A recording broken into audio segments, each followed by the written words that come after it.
Hello, my dear friends. I am RP sir, and I welcome all of you in my study channel BSc Guru. आज हम लोग grammar की बात करने वाले हैं और ग्रामर में सबसे पहले हम सेंटेंस की बात करेंगे। लेकिन सेंटेंस पढ़ने से पहले थोड़ी और बारीकियां जान लिया जाए। तो आइए देखते हैं ग्रामर के बारे में। ग्रामर है क्या? तो ग्रामर वह विद्या है जिससे हम किसी भी भाषा को आसानी से लिखना, पढ़ना और बोलना सीख सकते हैं। लेकिन हमने कहा अभी भाषा, लैंग्वेज। तो आइए देखते हैं पहले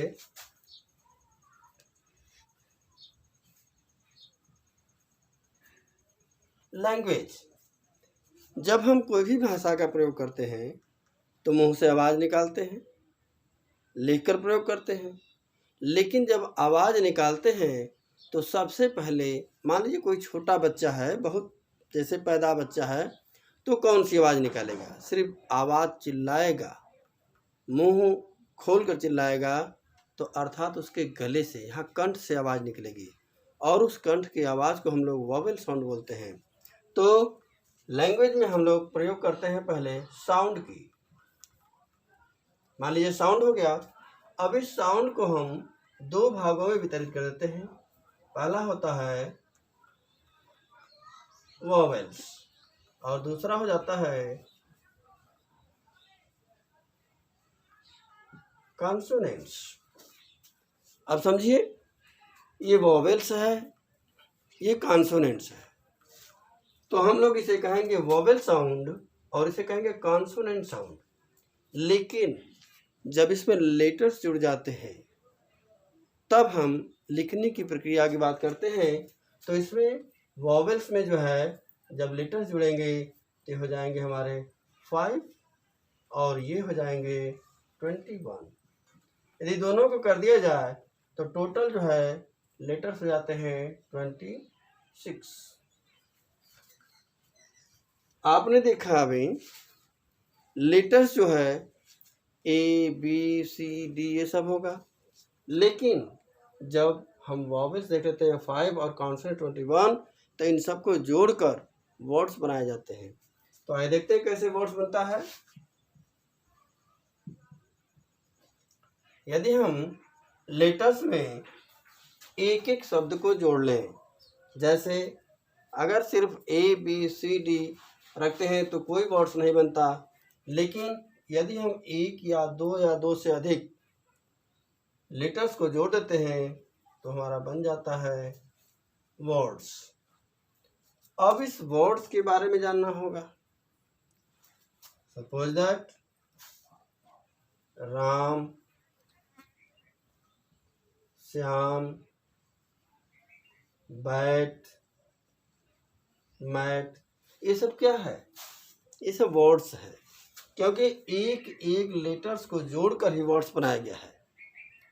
और जैसे ही वर्ड्स में पता लग जाता है तब हम बात करते हैं सेंटेंस की। यदि हम कई वर्ड्स को जोड़ दें तो हमारा सेंटेंस बन जाता है। यदि कई वर्ड्स को जोड़ा जाए, कहने का मतलब दो या दो से अधिक वर्ड्स को जोड़ दिया जाए तो सेंटेंस बन जाता है। जैसे Ram is a good boy. अब ये हमारा सेंटेंस हो गया पूर्ण रूप से, क्योंकि हमने वर्ड्स को जोड़े हैं, एक एक वर्ड्स को जोड़कर सेंटेंस बना दिया। तो आज हमें यहाँ प्राप्त हुआ सेंटेंस। अब हम जब सेंटेंस प्राप्त कर लिए तो हमें सेंटेंस के बारे में पढ़ना है और यहीं से सेंटेंस की परिभाषा देंगे और काइंड्स ऑफ सेंटेंस बताएंगे। इसमें जो है सभी परिभाषाओं को धीरे धीरे समझाया जाएगा।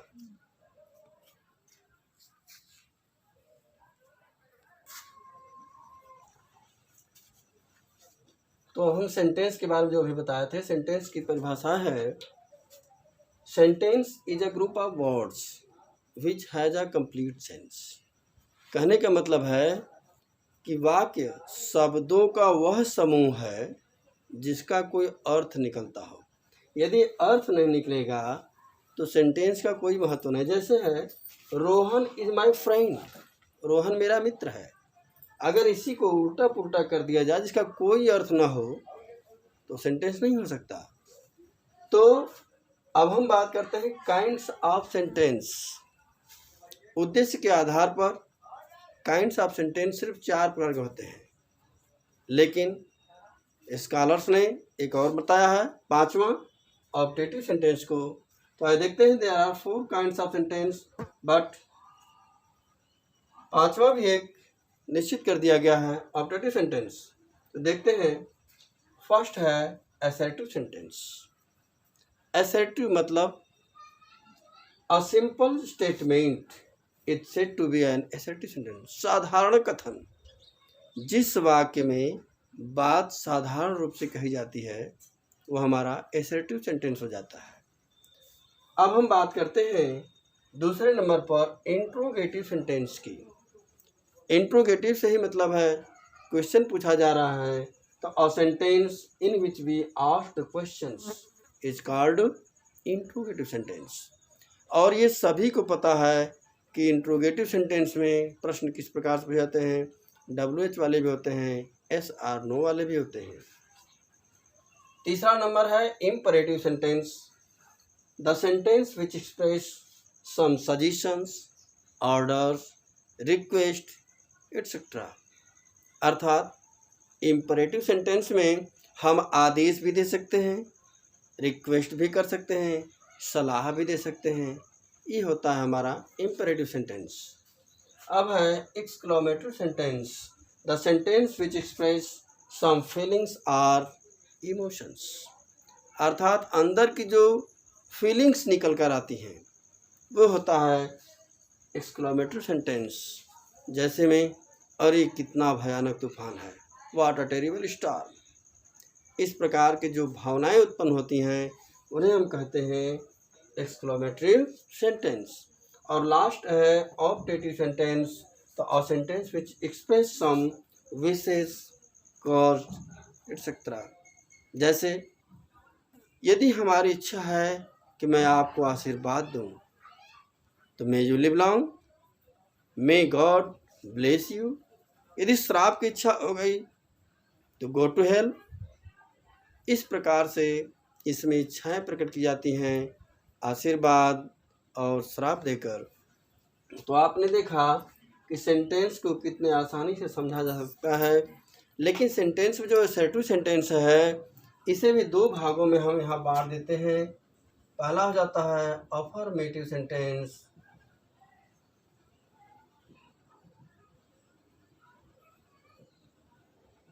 और दूसरा हो जाता है नेगेटिव सेंटेंस।